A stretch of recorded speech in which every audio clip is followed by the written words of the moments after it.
Hi, welcome to Turn-Based Besties, a podcast where two grown adults with no free time talk about their favorite RPGs. I am DJ. And I am Sam, and we're besties that love to game. Nice. Yeah. And Gobbly Thanksgiving.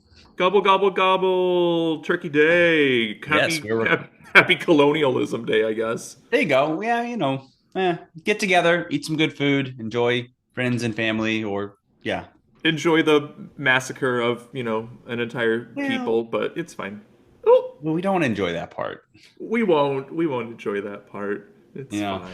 But one thing we started recording because we can banter and banter and banter about other things, but I don't think I had mentioned this to you that I actually did record my own audio of the fake Oompa Loompa song from my last D&D one shot. No, you did not tell me that you recorded that audio.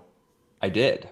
I recorded So, it moments before people arrived downstairs on the floor with my audio mic here, but like just basically picked up the background music from a YouTube video, all rights reserved, is it you singing on it? as the characters. Do you want to send it to me because that's really funny? Do we listen to it now or not? Yeah, no, totally listen to it right Should I now. just try to pull it up now and see if I can get it to go? Absolutely. And we'll just cut the parts that we don't want right now, Oh, right? oh no, I'm going to keep it all in.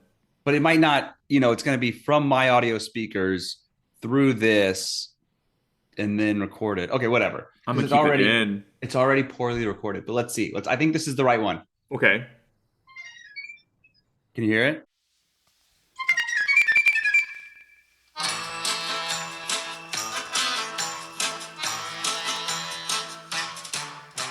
Crawly, sprawly, puberty.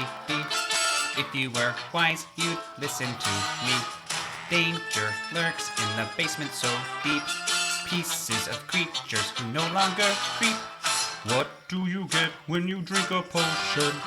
Made to make war a figmented notion. But if the potion was flawed from the start, ripping your consciousness apart, frightened by the thought of it. Crawly, sprawly, boopity boo. Nightmarish sights, oh, what can we do?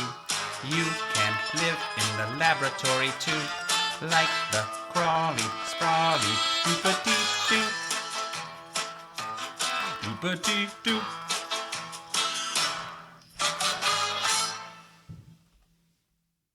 Anyway, So that was a thing that I recorded the moments before the game started. But they're in a mad scientist laboratory, and I made up these spider-like creatures called Crawly Sprawlies. oh yeah, that the live Crawly in the laboratory Sprawlies. Yeah. and work for them like Oompa Loompas. So they had to have a song. Obviously, they had to have a song. Anyway, we can cut that, but I figured you would be tickled by it.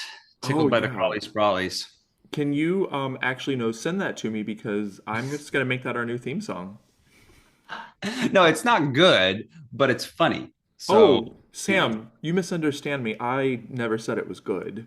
I just, I just want you to send it to me still, so I have dirt on you now. oh, it's okay. Well, imagine the surprise of the 5 players in my game when I was like, everyone sit down so I can play the audio I recorded for this. You meet these new characters and they sing you a song. Well, actually, technically canon in my one shot that I created, they are spiders that dance for communicate, or kind of like spiders. They only have 5 appendages. They're from the Shadowfell. This is stuff that's, gonna lose everybody. But they dance to communicate, kind of like bees and other insects. But Oh then yeah, they wore little voice boxes that converted it into music and sound. that's cute. I thought it was cute. It is cute. Well, I can't wait to play that campaign with you, perhaps this January or February when you come visit in Seattle. We could play. It's just some one shots, but we can do it. I'm down. Or I'll Oh make my up a special one goodness. just for y'all. I hope that you do. What else have you been up to outside of creating D&D one shots? Just that. Just Just that. That it spent 5 days just on that one song. Wow. Okay. Um, Great. no. No big trip that you maybe took to the middle part of the country. What might you be referring to? No, so yes, we ended up going to see with all the littles, or not all the littles, the two bigger littles. We went to see the Wildcrats in Denver, and it was great. So we saw the show, and then actually they got to stay after and meet the Wildcrats. So Jay made sure to tell them, "I am very strong." Oh. That was not, they asked about favorite animals and everything else, and Jay just offered, just so you know, as a 3-year-old, I'm very strong. He's very strong. And so they were impressed. And then also Jay, so we watched the show. I think it started at like 7:38, something like that. And then the show is over like an hour and a half later, and then they have to clear everybody out, and then you get in line to do the meet and greet. So it was an hour behind our time, so it felt an hour later to our kids. Yeah. So it probably feels like it's almost like 10:30 or 11 o'clock by the end of the night for our kids, which is muy late for them. Mm-hmm. And but they just kind of kept it going, and Jay was just running around the convention center. We were waiting in the line, just running around like an animal and spinning around the columns. And we just let it happen. We just let him go nuts. Yeah. Because it was better than being upset. So we just let him kind of just go a little nutty and do his thing. Do his thing. But yeah, no, they've been good. What other funny kiddo things have been going on? So cute. Jay loves our lights, Christmassy lights. Happy holidays for anybody. Happy Merry Christmas. I'm gonna have to whatever. time you out right now. It's not even Thanksgiving, and your Christmas lights are already up. They are. Taylor gets the lights up, or has us put the lights up like right after Halloweenish. Yeah. Okay, there are two camps. You're either before Thanksgiving or you're after Thanksgiving when it comes to putting up, Crimbus lights. Yeah. So, we are the before, I guess. The before, I don't know. yeah. I don't make the rules here. Taylor makes the rules with this. I know. I'm gonna try to fix my video. Fixed video. I'm just gonna go with this one. Perfect. So, but no, we don't have a whole lot of lights, but we got some. Oh, we did get some deer this year too, some light up deer. So we're doing that too. So we're those folks. But anyway, Jay really likes them, and Jay on the way home wanted to make sure that they were turned on. Sure. They weren't one day because we got home just before the timer turned on. But Jay goes, "Daddy, Santa is going to cry if our lights are not turned on. You need to get them turned on." And it was very sweet. Because Santa is not as strong as Jay is. No, he's not as strong. Exactly. Yeah. And if he doesn't see lights, he gets very sad. Yeah. But, and not to be outdone, I told too many stories about Jay now to not tell one about N. N. N, though, was talking about Santa, and she's pretty smart. She's starting to like catch on already to some things, I guess, at 5. And she goes, "Yes, but Daddy, how does real Santa really get here?" We were talking about reindeer, and I was like, they say that the reindeer, the magic reindeer in, and she's like, "Yeah, but Daddy, how does he really get here?" And so I kind of had to just brush that one under the rug at the moment. We need the magic. She's 5 years old. I know. It's got to stick around longer than 5 years old. But she knows now. She knows. She's clever. She's a clever one. But anyway, what is going on in the life of somebody without 3 littles? I mean, I do have 3 littles here. I have 2 cats and a dog, so it's basically the same. Pretty much. And they are fine. We did not drive our 2 cats and dogs to Colorado, so we didn't do anything fun like that. That sounds horrific. Like my personal nightmare. Not a whole lot going on my neck of the woods. I'm getting my university students and my private students ready for some more NATS competitions. That's NATS, National Association of Teachers of Singing. Oh, shout out to DJ. All of your students tend to crush it in all the competitions, and you wouldn't say it, but you do Hey, awesome. hey, they do pretty awesome. I'm Well, just they excited. do, but also it means you do great because You you taught them. they just let me like accompany them on this journey, so I'm happy I get to go on a little adventure with them. Good for Okay, them. you're right. They would do better without you. Okay, we'll go. We'll Yeah, go. you're right. They totally would. You're not going to take my compliment. We're going to flip it around. We're gonna good. Drag me, throw dirt in my eyes. I like it that way. Anyway, Sam, something big happened for both of us, though.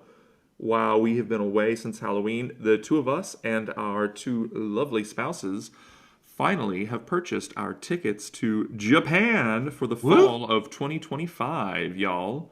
It's real. I can't believe it, but It's it's gonna be so awesome. real. We're going to be there just shy of 2 weeks, and I think we should film an episode while we're there.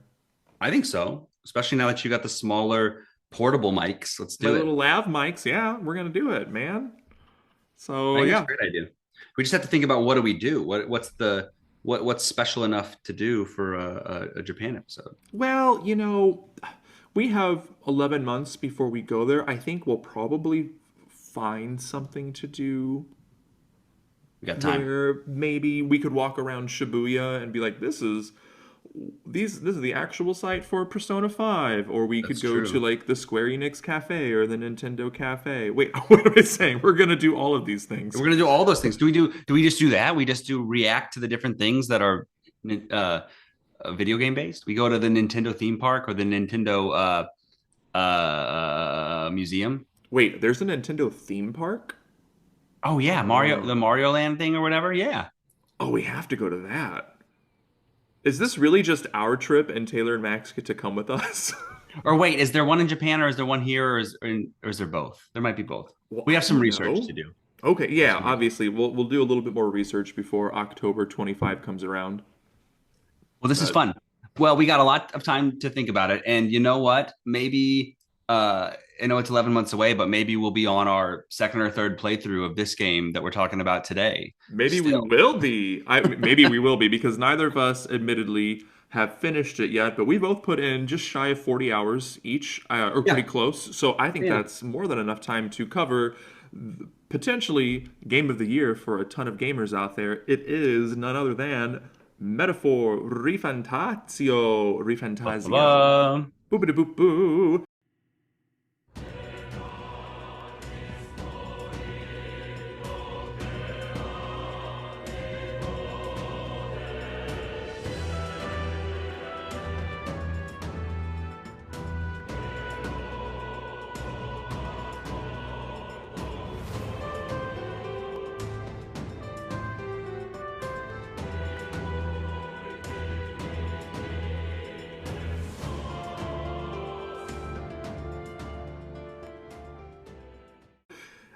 This is an awesome game so far. The developer, Studio Zero, publisher, Sega, but also Atlas, obviously.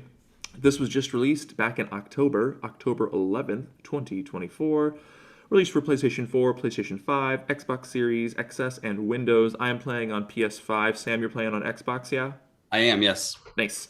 The writers are, I'm going to name the last names of these writers and these folks that worked on it so I do not butcher the names. Writers by Tanaka and Hashino, director by also Hashino, designed by Kido and Goto, and our musical composer, we know them as Shoji Meguro. So pretty much all the Persona, SMT, Devil Summoner series games. So lay it on us, Sam. What is this game about? So this game, yes, is set in the kingdom of Uchronia. The primary story arc centers around a tumultuous transition of power after King Hypholodius is assassinated. The prince, who would be the one to inherit the throne, was stricken with an illness years before and thought to be dead. Prior to his assassination, King Hypholodius used his royal magic to organize a royal tournament that began after his death. The late King Hypholodius governs over this tournament in spirit through that royal magic. So he's kind of overseeing the whole thing and making sure people don't cheat. And so what is this test? It's a true test of democracy, the mob rule, the word of the people, whatever you want to call it. So the candidate with the that's most popular amongst the citizenry of Uchronia at the end of a set time period will ascend to the throne. The story follows the protagonist, who's a member of the maligned Elda tribe, as he attempts to earn favor of the citizens of Uchronia and take the throne. He's driven by his idealistic thoughts of what their society could be, as depicted in a fiction book that he carries with him. It's also important to note in this story that Uchronia is pretty darn flawed, and racism and classism, or I guess tribalism, because they're called tribes, it plagues all aspects of life. And so I thought this was beautifully done. And DJ, you want to kind of quickly just go through some of the tribes, because I thought that was a big part of the world building and story, and kind of interesting, actually. Yeah. So we have, I believe, 9 tribes. 9, you can think of them as races, but they're essentially what they're called as tribes in the game. So we have the first one, the Clemar, so you can think of them as folks who have horns on their heads. They look like humans, but they have horns. They're mostly nobles. An example would be our one of our characters, Stroll. We have the Roussant, basically our elves of this universe. Long, pointy ears. A lot of the times they will be in the military. Someone like Hulkenberg. We have Ujif, a short bat-like creature with which I thought was a rabbit. I thought it was a rabbit at first. Yeah, I love the Ujifs. They're so small and they're so cute. They look more beast-like than I think any other tribe or race does. So like our little guy Heismay. There are the Nydia, so they have jewel-like eyes, really unique hair. They are charming and liars and deceivers like Juna. We have the Parapus, so I think of them as, they're the little dogs. The dog people, ears and tails like beasts. They're vagrants, they're beggars like Fabian or like Basilio. We have the Ishka, so wings. I call them the angel people. They are. They are the angel people. They are normally scholars or some adjacent type of class. Like Norris that we have, who drives our Gauntlet Runner. Gauntlet Runner, thank you, yeah.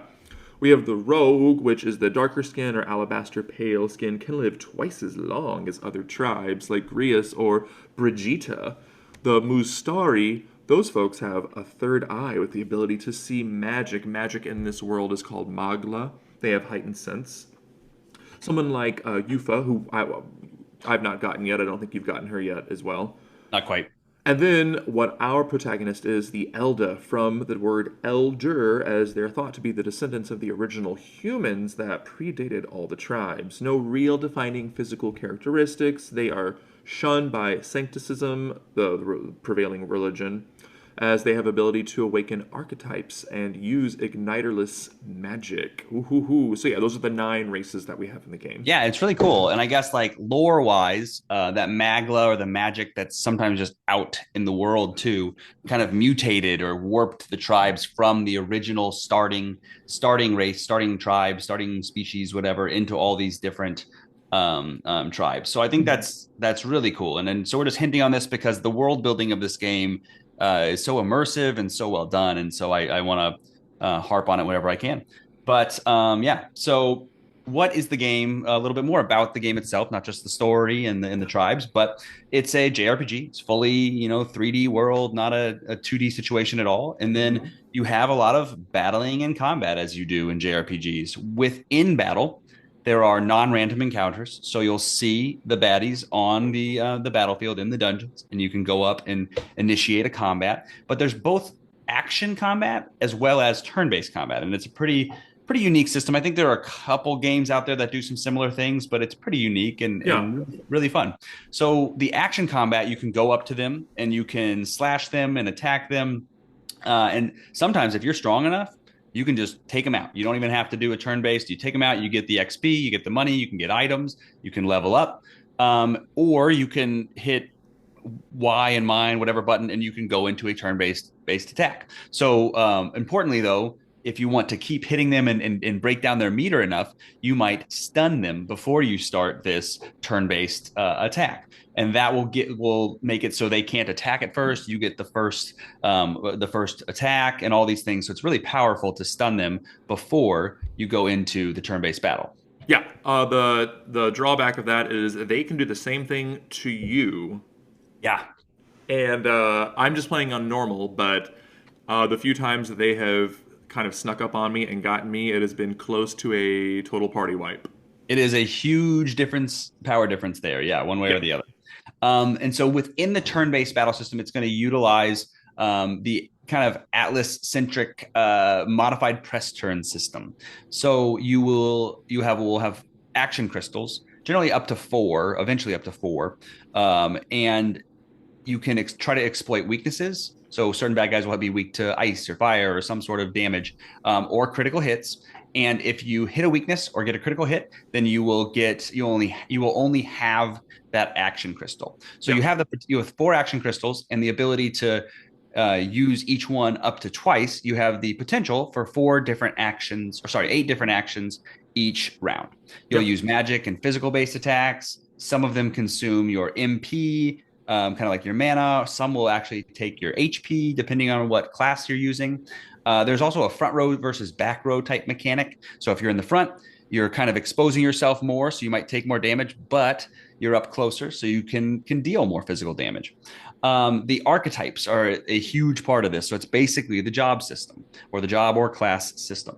You discover new archetypes by meeting new people, having new relationships with them, and then based on that bond, you will open up a new job class that you can utilize.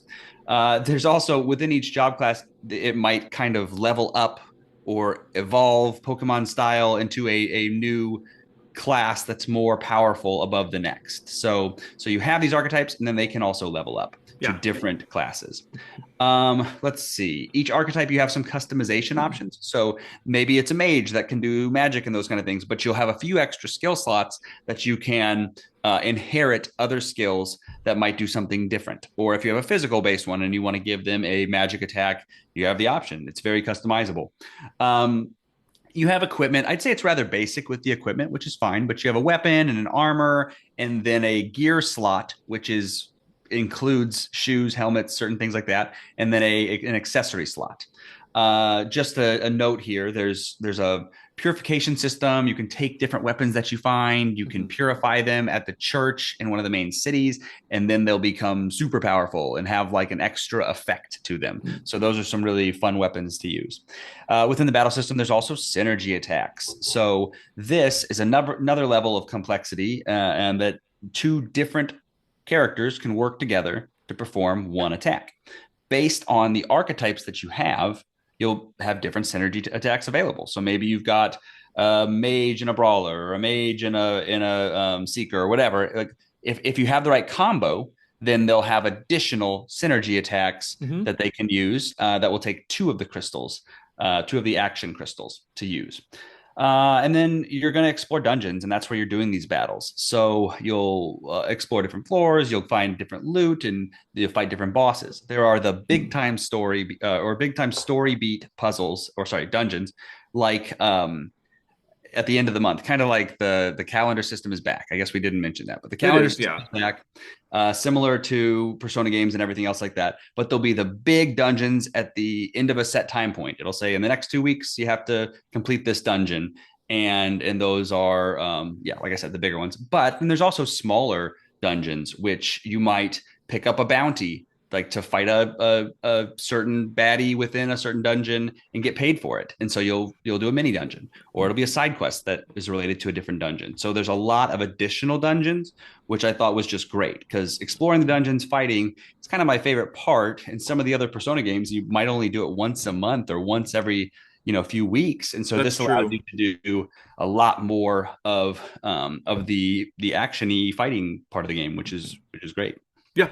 I think they've struck a nice balance between letting you explore more dungeons and still keeping the calendar system without it feeling as restrictive as Persona 3, 4, and 5 have felt to me at least. Yeah, you don't have to do the extra dungeons. So if you like just doing the social things and then doing one dungeon at the end, you have that option. It's true. Yeah, you're not forced into doing the extra dungeons. So outside of the battle, you interact with different folks, both party members and non-party members, and complete various quests and assignments, which essentially up your social links in this case. So the links between you and your non-parties are your confidants. There are only 8 levels here as opposed to I think 10 in the Persona games. And of course, you get various buffs and you unlock different archetypes, reducing the cost of Magla. There are also things when you talk to other people called your royal virtues. So you have 5 of those. You have courage, wisdom, tolerance, eloquence, and imagination. Advancing all of these allow different quests and progressions of the story beats to open up. So I like it. I think it's more streamlined than the other Persona game. Well, I mean, definitely more streamlined than Persona 5 and 4. I think there were only 3 virtue type things in Persona 3, so that may have been, I guess, a little simpler. I think they've done it enough. They know what they're doing. It's polished. You can tell it's polished. You can tell what's going on with the systems. Yeah.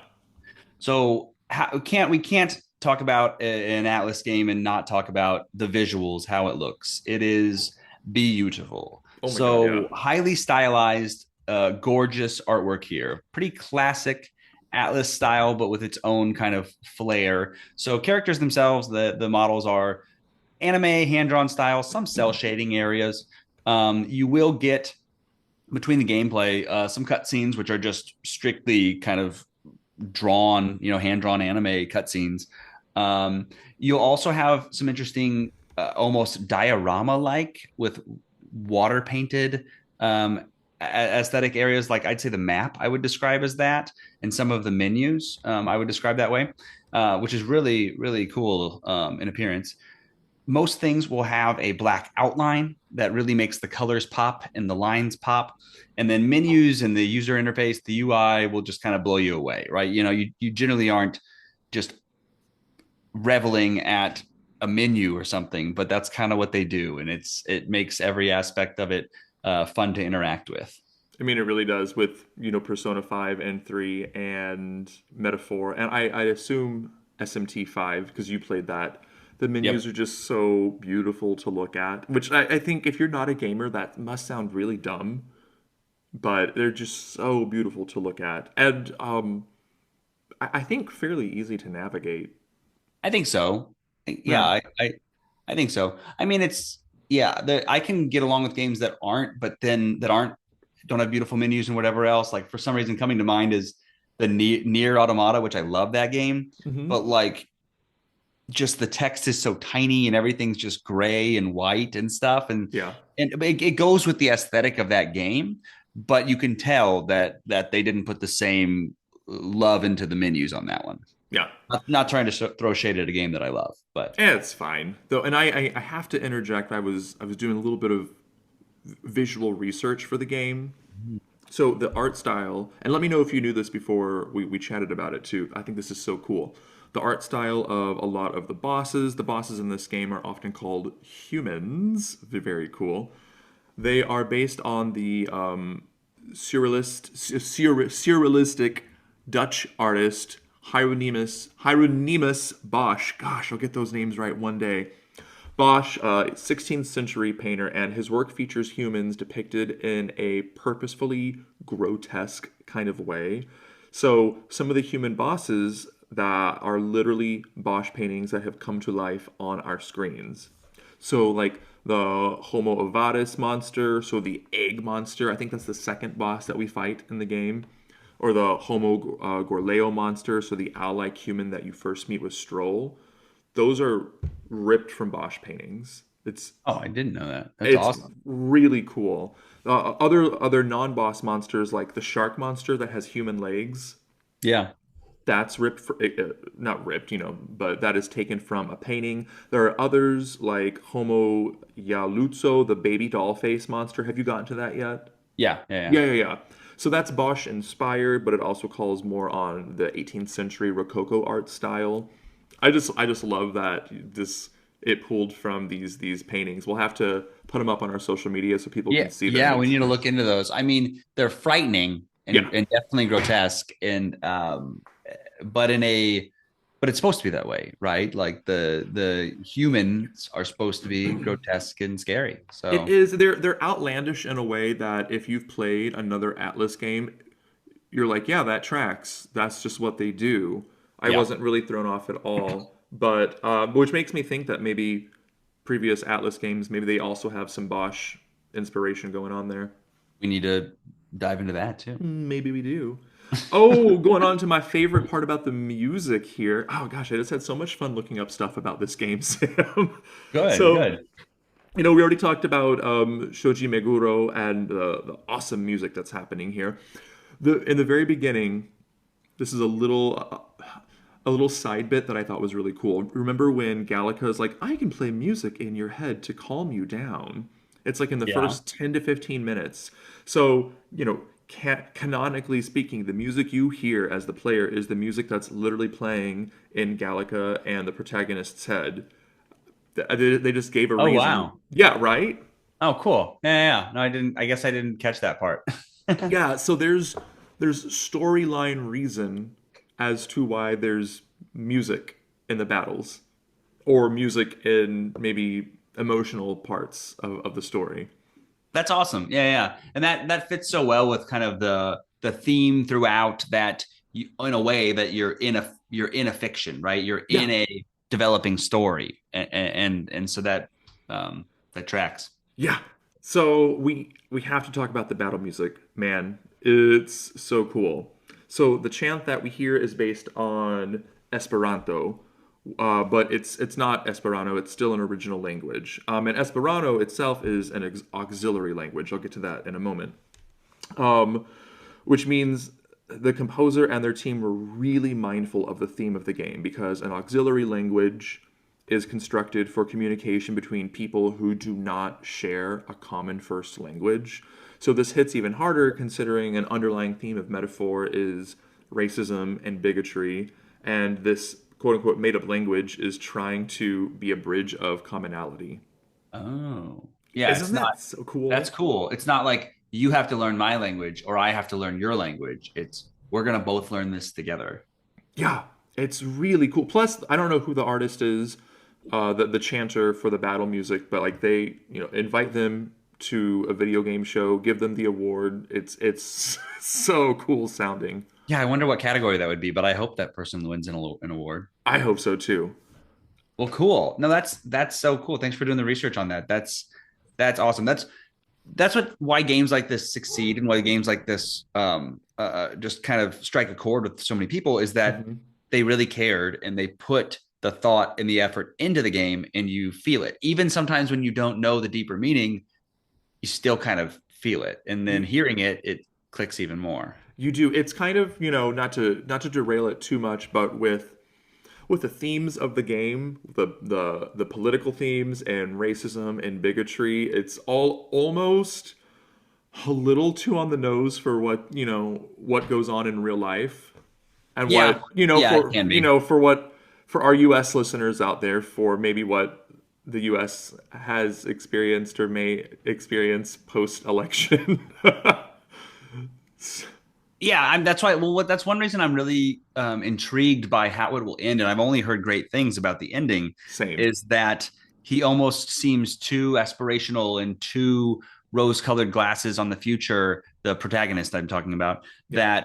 That how are they going to finish it? And I don't think if it was just perfection and everybody lives in rainbows, like that's not the way this is going to end, right? No, I don't think so. It's not at all, and so people wouldn't appreciate that if it was. So I'm extremely excited to get to the end and see how they finish telling this story. I am too.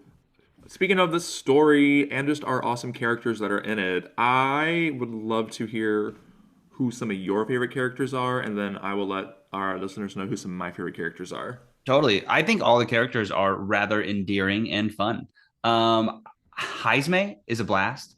There's, definitely a deeper story. First look, we talked about Heisme is the Ujif, the bat person. So a super fast bat kind of martial artist, sign me up. That's awesome. But also there's a deeper story to Heisme, and, you learn of this pain and this hurt inside of him. And so he's not just the cute little bat guy. There's so much to him. Stroll, I was actually shocked to like.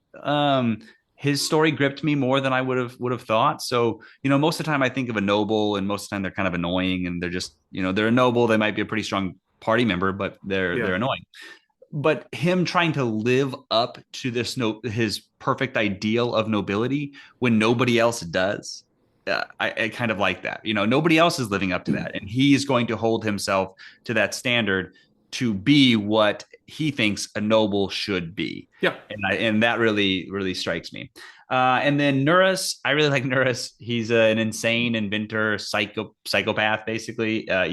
His hairstyle with the hair that goes into his mustache, just awesome. Yeah, all day. Neurosci. Norris kind of reminds me of Dr. R. Paul Crabb and how he looks. I'm so sorry. Now you can't unsee it either. But That's true. But who did you like? I also like Stroll. Usually the best boy in the Atlas games can sometimes be a little bratty or annoying, but Stroll was instantly likable right from the get-go. I agree with everything else that you said. I also love Heisme. I thought he was a rabbit for a while. And then I was so confident that he was a sugar glider and not a bat. I was like, oh yeah, like there's my sugar glider character to my husband Max. Nope, it's a bat. Definitely Heisme is a bat. He's a Ujif. He's not either of those. He's a Ujif. You're right. He's a Ujif, but he's a bat. So there you go. Or a little sugar glider, whatever you want to say. I haven't gotten Basilio or Yuna yet. I'm about to recruit Yuna. I'm excited to have a songstress in my party. I think Basilio looks really cool. I like the main character as well. I was shocked. I was shocked within the first 10 minutes when he spoke and he said words. I was like, wait, what? He's not a silent protagonist? He's not. Yeah, I like him. I don't dislike him. He's pretty bland protagonist, or maybe I'm making a lot of the choices of what he says and does. So maybe I'm just bland. Maybe you're the bland one. Maybe No. I'm bland. He's a step above a silent protagonist, right? Oh, definitely. Yeah. Yeah. So I guess on some level, all silent protagonists are bland because it's just you, not you, Sam, but like it's just you playing them. Yeah. So for me, since he gets to actually say a couple lines every once in a while, I think he's less bland. I don't love some of his character design looks a little sometimes I don't know what the right word I'm trying to say. It looks a little too like pretty boy sometimes. Oh. Okay. Yeah. Like I don't totally get the headband. Maybe I'm just bugged by something dumb right now. No, I don't get the headband either. Maybe I don't know if there's a part to the plot that we're missing so far where they explain the headband. We haven't heard much about the Elda, so maybe the headband comes in. Yeah, maybe the headband and the two colored eyes comes in. I don't know, maybe. Probably not though. But that wouldn't be your favorite aspect, is the headband, I guess. It sure would not be my favorite aspect. I did love the beautiful art style of this game, and as folks know, I really love a turn-based battle. It's right up my style, And what's the style of battling here? Press turn system? No, where you're swiping at like tons of people on the screen. What that's called a Muso? Muso. Yeah. I'm usually not one for Muso style, but I like that they kind of incorporated that into this as well. Yeah, it's kind of like that. Yeah, there's some parts and just a little bit Muso light. Muso light, yeah, definitely Muso light. But it's fun. It's a different, when you're grinding, going between the two is like a palate cleanser. You can do a little bit of both rather than if you just had to keep going turn-based, or action for eternity for 100 hours, it might not feel the same. Yeah, so I like that. Again, with turn-based, I think this year is reminding folks that turn-based RPGs are in fact not dead. I'm going to say big old hint to Final Fantasy. Maybe pick up on the vibes and give us a real turn-based Final Fantasy in the future. I also like that, listen, man, I like the youthful, nostalgic vibes of the Persona games. It's sometimes fun to play a high schooler, but as I approach 40 in the next, 7 months, 8 months, it's also nice to not play a high schooler. It's also nice to play, at this point, just a young adult. At this point, to play a game where if they're over 20, they're not going to be depicted as like a decrepit old man. Like even Even in a recent Star Ocean game, there's this like old man character who has like gray hair and gray beard, and it's like we come to find out he's just like in his mid-30s. And I'm like, what is this, man? It's a shot to the gut. It's a shot to the gut. Yeah, it was. So yeah, I enjoy that we have some adult characters, and it's not a bunch of people who can barely drive. Oh, I'm totally with you on this. The setting makes this my favorite, Atlas game ever just by the setting. So for me, really? yeah, just because I'm not one for being a high schooler. Yeah, fair. So for me, favorite setting would be sci-fi, anything, space, whatever, then probably like dystopian, future setting, and then probably fantasy, and then not even on the list, going back to high school. like I love my high school. No problems with it. I don't, if I'm playing a video game, why do I want to be a high schooler? I never understood that. It just does not click. It takes me out of it. So this one, up my alley, totally for it. Love it. So other things that I like is just the style that we've mentioned when you talk about the way it looks and the sound and everything that is, even the sound, like engineering, everything's crunchy and feels good, and that's so rewarding. The feedback, the biofeedback you're getting is great. The story building, the world building, the character building. I mean, there's an entire encyclopedia. Actually, the beginning of the game took me a while because I started reading all the entries and I really liked it. Same. But then I was like, I have no time for this. They would do I can remember when I kind of said I'm going to stop doing that, when there was probably like 30 minutes of cutscenes or something, right? And you're learning about all these things. And then I went back to the encyclopedia and it was all these things I would have to read about. And I'm like, yeah, okay, I'll read about it later. And I've never gone back, but I could. And there's all that thought and effort that went into it. Yeah. And that there's that deep story, and it's awesome. Like they really created a world there and you feel it. I appreciate that, like that story building, that they give you these options to read these documents. I think that's why a game like this is touted as being over 100 hours, genuinely, because they hope that you take the time to read all of those files. I respectfully am not going to read all of those files. I'll read some of them, but I'm not going to, spend 20 hours of the game reading them. So I think you and I will both, I bet we come in at like 75, 78 hours for the game. We'll see. Yeah, I'm not sure at all. I take forever with games, so I'm not going to hold my breath, but we'll see. I also dig the dungeons. I think they're pretty well designed. I think it's fun to traverse them. We mentioned how, you can do the hash and slack and then go into or hash and slash and then hack and slash. Got it. Hack and slash. And then go into turn-based if you want to. There's not, too much backtracking. There's some that you have to do. There's interesting enemies and lots of loot to find. There's a bunch of loot. I feel like you're finding a chest in like around every corner, which is always fun. Let's see here. The archetypes, any job system, class system, always up my alley. And then kind of what we mentioned with the back and forth between action and turn-based is the grinding is fun. You can grind and you get items and XP and levels and archetype experience and all those things, and it's a fun loop. So that has been great. I like grinding. Grinding is fun. You know what also is fun to me?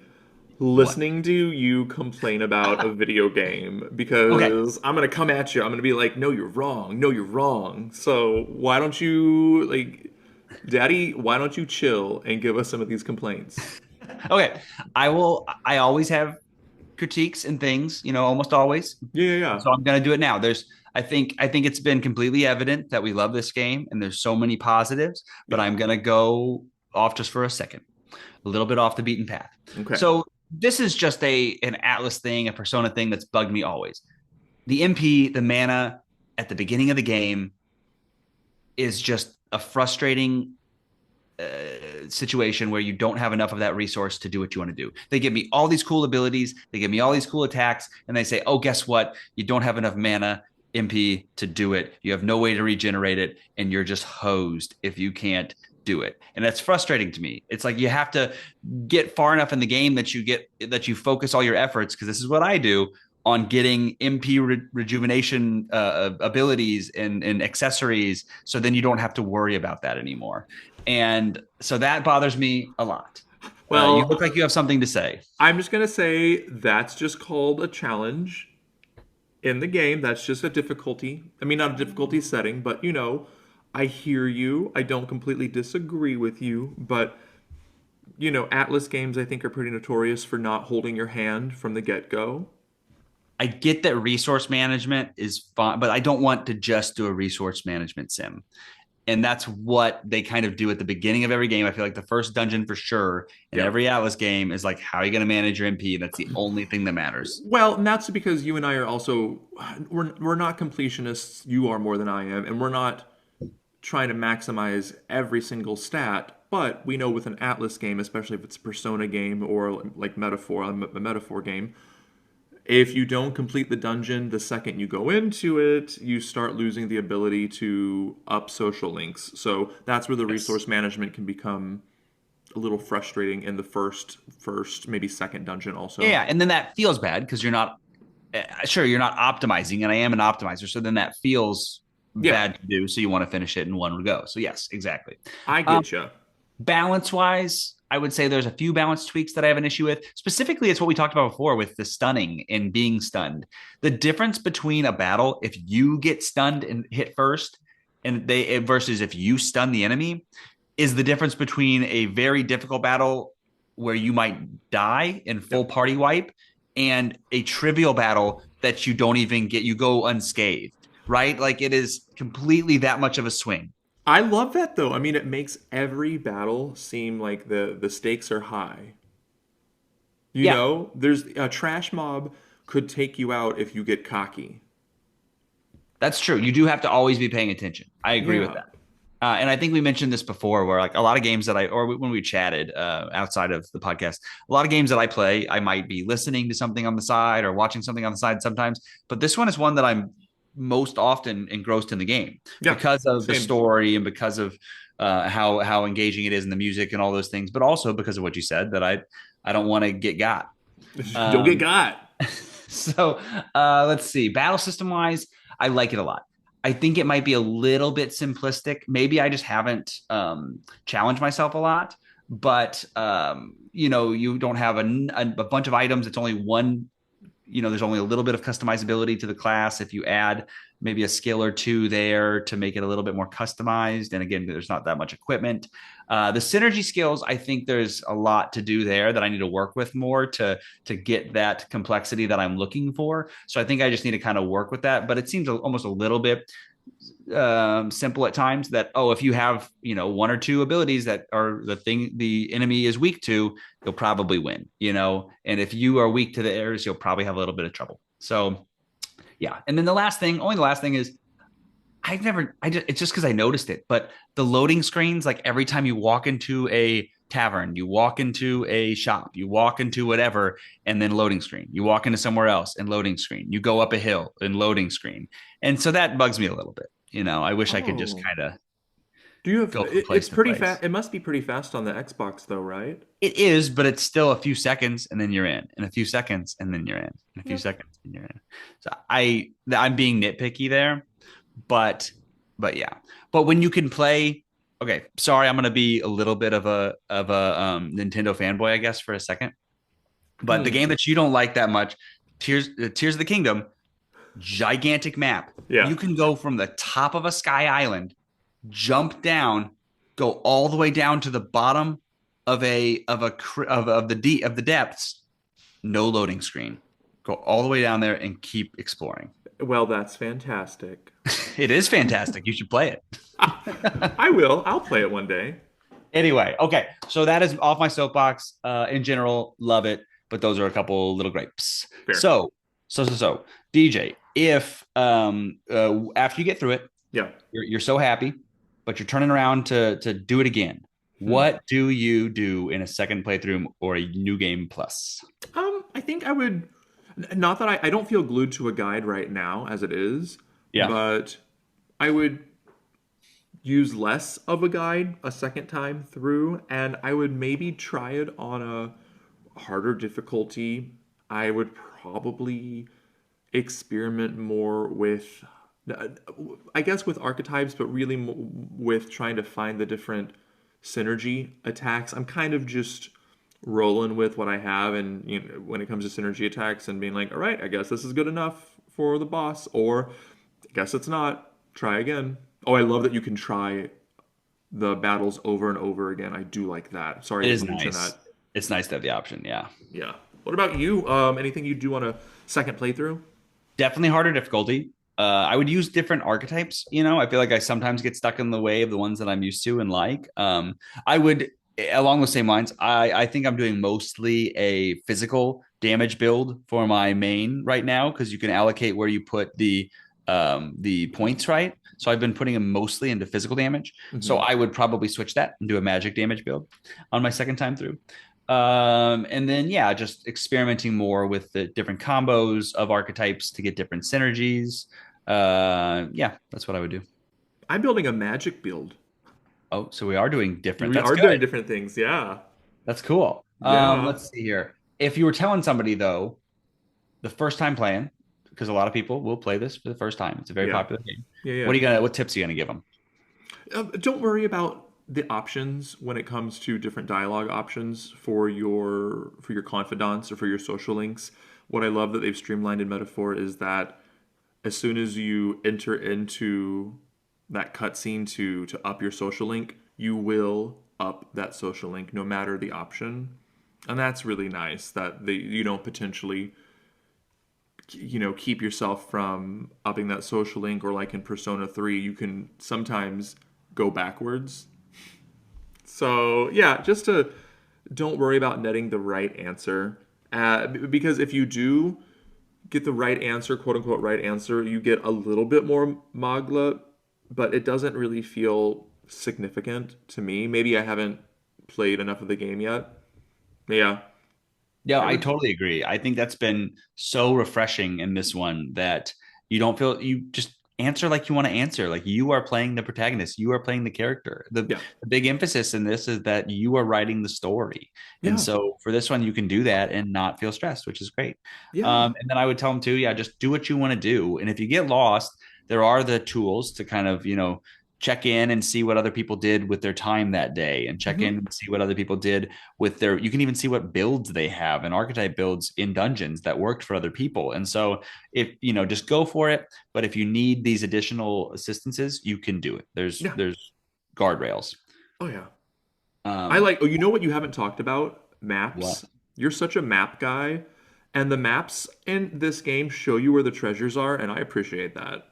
They do. It's almost too, yeah. Actually, I really like that too, because my completionist head wants to get every single item and every single chest in a dungeon, and I can. You sure It's can. great. It's really nice.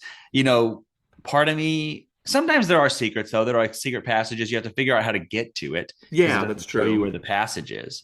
That's nice. And then you can also do a little scan that'll sometimes find secrets or like give you information about the enemies. So there's definitely a lot of quality of life things. Yeah, maps are great. The quick map in the corner, and then you can just hit one button and expand the map, and then go up and down levels of a dungeon. And then also when you're in the Gauntlet Runner, you can do the big map of the entire. It's such a pretty looking map too. It's a gorgeous map. It really is. Sam, you and I are going to finish this game. So why do you feel like playing this game all the way to completion? Oh yeah, I'm going to finish it. So the story, it's too good. We mentioned we're interested in how do they land this plane? How does it happen? What is the end game for Uchronia? Who's going to ascend to the throne? And then grinding is fun too. So I really like to battle and utilize the archetypes. I want to find more archetypes. I want to find more people. So every kind of part of the story, I'm bought in and want to see it to the end.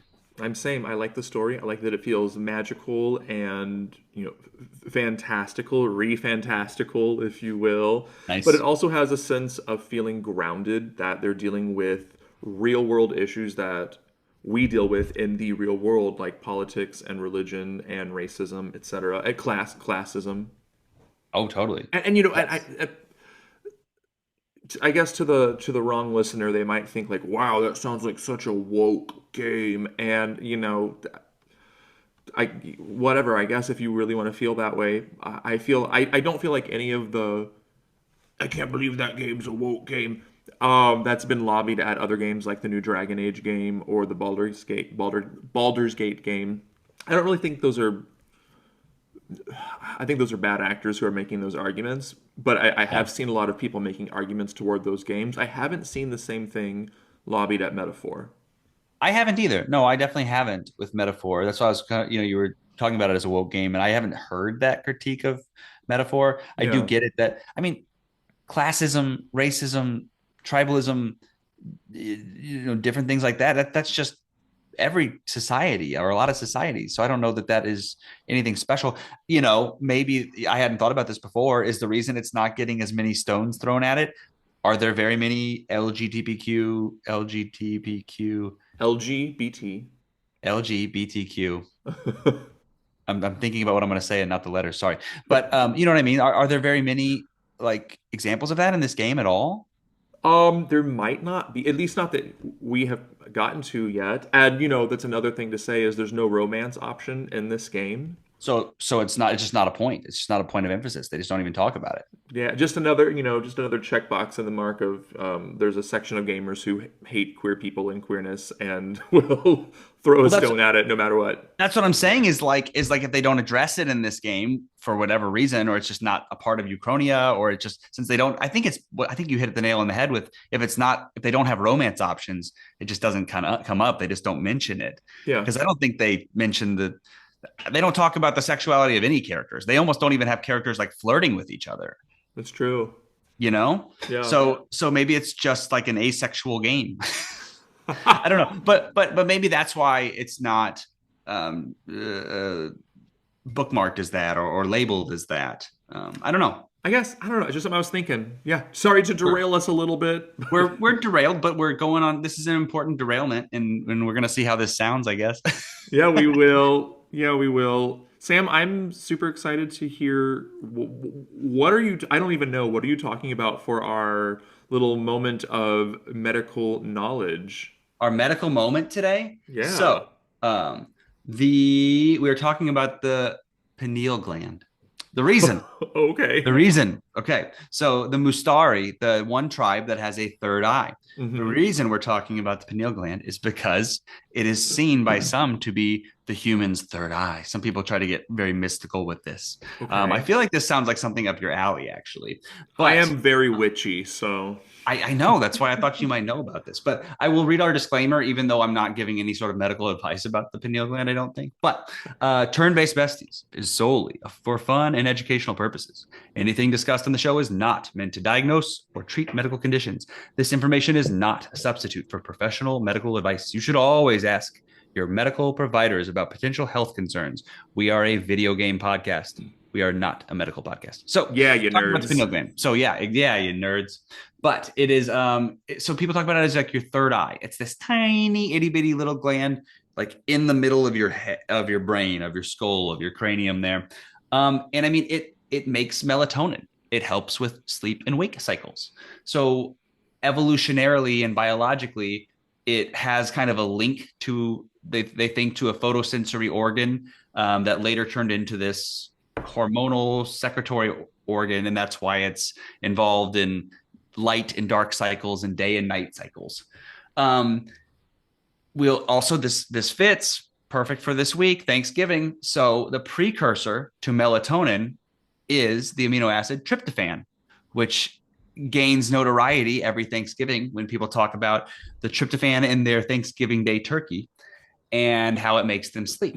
So it's all kind of there together. In general, back to the pineal gland real quick. Descartes even talked about how the pineal gland was the, quote, principal seat of the soul, largely due to its location. So again, smack dab kind of in the middle there. Mm-hmm. And then let's see, a French writer, Georges Bataille, anyway, thought of it as the pineal eye, and people not recognizing it was a blind spot for Western rationality. H.P. Lovecraft, in their work From Beyond, had a device that would stimulate the pineal gland, and it allows people to perceive other planes of existence. I think it's actually really super cool to think about. I don't think it does any of these things. I'm not mystical like that, but how fascinating is it that like people way back when saw this tiny little bump, this tiny little, thing when they would dissect brains and find it. And they put it together with seeing the astral planes and looking into the magic of the world and all these things. But it's also involved in our sleep-wake cycle. And when you sleep, you dream and you see other things and you experience other things and you can, you know what I mean? Like it just feels, it's almost like it's prescient in a way, even though it's not, medically or scientifically accurate. It fits in a weird way. I thought you just said it was precious, and I was like, okay, Gollum. Prescient. But anyway, and then real quick on the tryptophan, because it's along the same lines. So it is, amino acid, so it's a building block of proteins. And then those proteins make our muscles, make different structures in our body, but also can be turned into hormones like the melatonin is, and neurotransmitters and those kind of things. So I was looking too into, with it being Thanksgiving coming up, I thought it was all mostly BS, and I think it is BS about the turkey, but tryptophan itself being a precursor for melatonin. There actually is some studies that when you take just tryptophan, you can increase the quality of your sleep. So the amount of time you stay asleep after you go to sleep. And they found a dose-dependent response to that sometimes too. This was actually what looked like a quality meta-analysis in the 10, 15 minutes that I looked at it. But as far as turkey goes itself, it's kind of like, keep in mind, you're probably sleepy because you just ate a lot of turkey and gravy and pie and all those things. Because even though it has some tryptophan in it, it doesn't have kind of the high doses of only tryptophan that they give in these studies. And other meats and other protein sources have more tryptophan than turkey. So probably not necessarily related. But anyway, third eye, just like the tribe with the third eye, pineal gland, tryptophan, melatonin, it all goes together. Perfect. Great. I love you, and I love that you do these medical moments and that you even reference them for those of us who listen to us on Spotify or any other place that shows the body of the episode. Check out Sam's references, man. He references these. I got a few references. It's true. And I mean, the heterochromia one that I did, we're talking about a character. That's true. The protagonist, the Elda, has heterochromia. That's two true. Different iris colors. Anyway, see our mashup episode of Fire Emblem and the other game that I played for the heterochromia.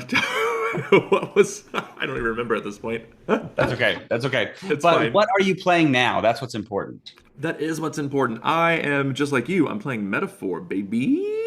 I'm gonna finish that game before the end of the year. I'm also, since I'm playing Metaphor on PS5, but my husband is also playing the new Dragon Age game that he just got. So sometimes I don't have access to the PS5, so I'm playing Dragon Quest III. Oh, cool. The new 2D HD remake on Switch. And it is a lot of fun. You and I've texted you some photos, actually. I think I just put something on our social media about it. It's really quite fun. You did. No, it looked great. It was so cool. You made a Buffy group. That's right, I did. I know. It's my characters are named after characters from Buffy the Vampire Slayer. What about you, Sam? What are you playing right now? Metaphor, for sure. Metaphor, ReFantazio. Mm-hmm. And then I'm also probably halfway through the Xenoblade 3 DLC, and so I need to finish that. And then if I get through those, and I have time over the holiday season, I would really like to jump into SteamWorld Heist 2 that I got, but I am excited to play. I love all the SteamWorld games. They're cutesy and fun, and the SteamWorld aesthetic is and setting is just fun. So yeah. Good. Well, if I have time over the break, I also want to jump into Beloved Rapture, which is finally released. Yeah. SNES style turn-based RPG on Steam, PC only Steam right now. I'm waiting till a couple patches happen. I hear the game isn't running as efficiently as I think the creator would like for it to run. You got other stuff to do in the meantime. I do. Got to finish Metaphor, and I also got to run our social media because that's what I do. Speaking of social media, y'all, you can find us at Turn-Based Besties on Instagram. You can listen to us wherever you listen to your podcast. So I'm talking Spotify, I'm talking Apple, maybe iHeartRadio, perhaps Pocket Cast, maybe YouTube one of these days. I don't know.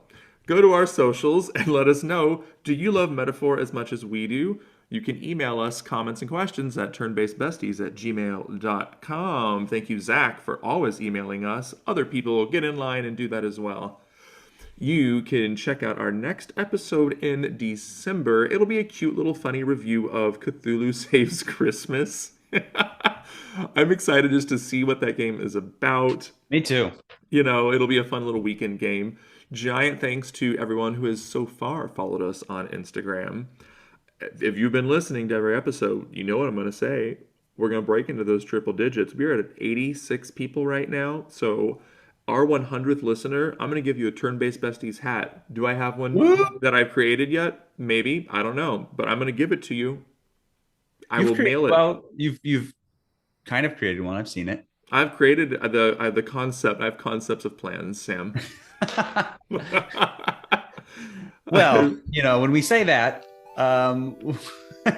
what we also say is when everything in the world points right, maybe go left and see what you find. I'm Sam. And I'm DJ, and this has been yet another fun episode of Turn-Based Besties. See you in the next one. Bye! Bye.